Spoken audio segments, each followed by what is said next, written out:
Hello to everyone watching this. I hope everyone is well. Hope that God has been blessing you today. So today, oh, by the way, before I start, excuse the gentle hum in the background. It is the aircon. It is on, and because it's very hot, and the poor video quality as well. My phone has some issues, but you know what? That's okay. Today, I just wanted to go into depth, not really into depth, but touch the surface. Wow, I'm not going to edit that out. Touch the surface with regards to a topic that I just got an idea for today. So forgive me if it's a bit rough around the edges. It will go into depth later on in the channel. So I wanted to talk about a very interesting phenomena in a South African context. Two phenomena, in fact. But I think the title of this video will be what we value or where we see value, and if we, as in an African context, should hold ourselves in higher esteem because of the gifts that we have been bestowed with. So I'd like to start like this. I was called by my sister today to come watch a video. It was talking about how Mtengi polo, about a guy who bought a polo, who grinded and bought a polo.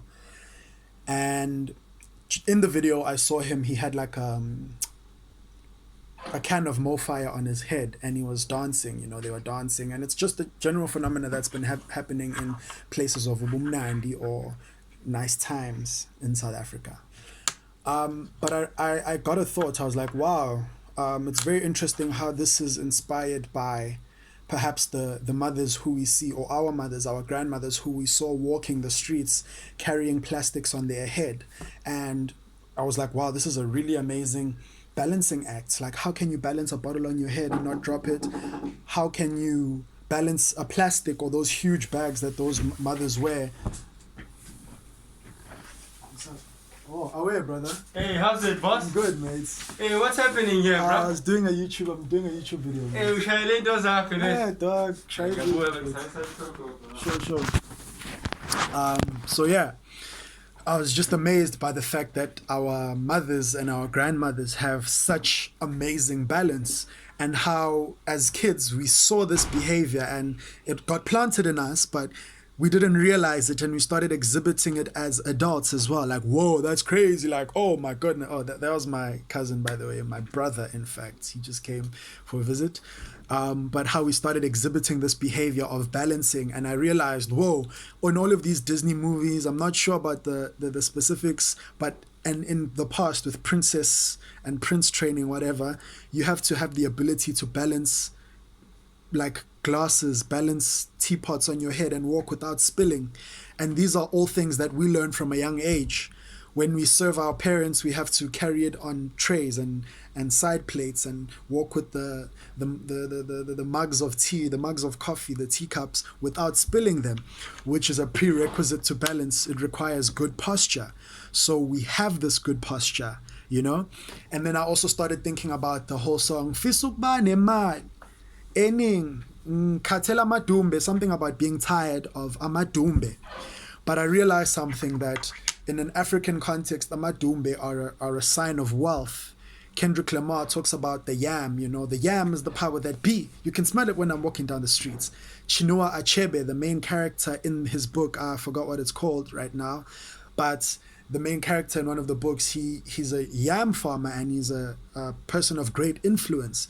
So I'm kind of thinking, wow, in an African context, we're surrounded by such abundance that all of these things that are of value, we don't necessarily assign value to them, where it's kind of like low self-esteem in a way, where we're like, it's just a madumbe, it's just balancing a bottle on our head.